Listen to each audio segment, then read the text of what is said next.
movies, books, and to shows paint fairly gruesome pictures of a zombie plague. But they are usually vague about precisely how the epidemic begins. Today, I want to discuss a potential backstory that's less ridiculous than it sounds. Could a zombie apocalypse start with a routine trip to space? Backstory: in some stories, zombies are slow. In others, they are fast. Most fictional zombie universes share two basic features.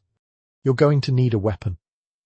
And the zombie phenomenon starts unexpectedly and spreads quickly, which is why it wreaks so much havoc. Now, the underlying zombification mechanism varies from store to store, but often it's envisioned as an infectious disease, hence the abrupt onset and rapid spread.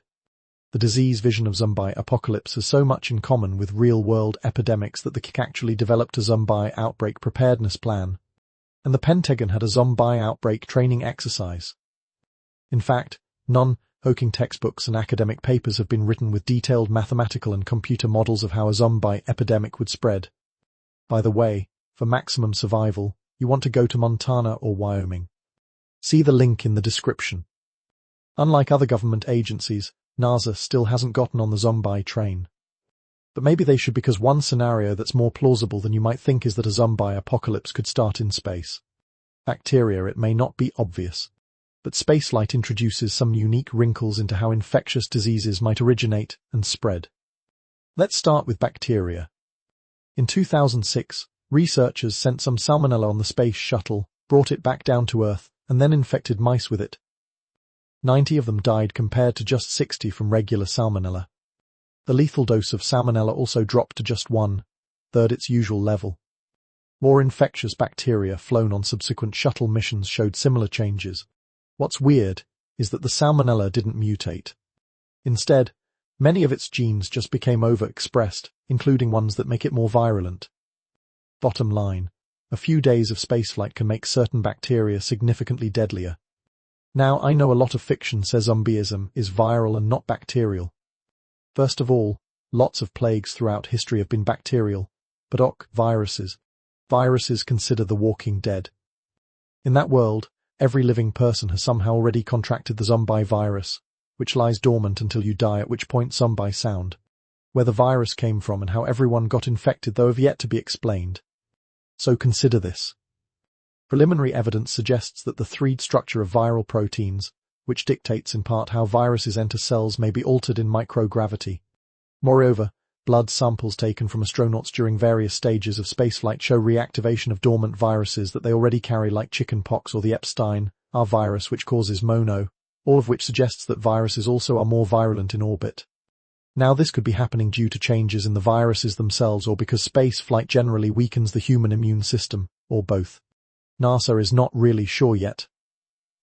All I'm saying is, given what we do know, it sounds like Patient Zero on The Walking Dead could have been an astronaut carrying a distorted virus. Quarantine now, zombies aside, NASA and other space agencies research infectious disease extensively. But that research is tricky because you need to put people in space for long periods to collect data, and that takes years. NASA also has thorough quarantine sterilization procedures to minimize germs hitchhiking into orbit. But you can never really get stray microbes down to zero. Take the Curiosity rover, for instance. To avoid contamination of the Martian surface, NASA went to great lengths to sterilize the rover before launch, clean rooms, people in bunny suits, the works. But Curiosity was still estimated to harbor a few 100,000 microbes when it took off. Considering you have trillions of foreign bacteria on or in you right now, a few 100,000 is tiny, but it's not zero. Conclusion plus. The future of space travel won't just be government space agencies. If you fast forward a few decades, you're going to have an era of space tourism or space hotels where ordinary people are taking vacations to low Earth orbit. Once most space passengers aren't professional astronauts anymore, you are going to have a pretty big petri dish up there with lots of opportunities for a hypothetical zombie Patient Zero, because the bottom line is that infectious disease takes on a whole new dimension in space. And dealing with that fact is one of the biggest challenges in establishing a larger human presence in Earth orbit and beyond. So to recap, space flight can strengthen and change the operation of pathogens. It weakens the body's immune response. And 100 sterilization is impossible, even in the cleanest of NASA clean rooms. Sound like a plausible plot device for a fictional, previously unknown disease gets a foothold? Since our understanding of the nuances of disease in space is still in its infancy, it's not like anyone was in a position to say it's impossible. I mean, other than the reanimation part. But why split hairs? So what do you guys think? Will the zombie apocalypse start in space? Should fear of The Walking Dead feature space flight in its upcoming origin story for the Walking Dead zombie virus? Let us know in the comments along with any cool scenarios you might have in mind for a good, space-based zombie apocalypse backstory.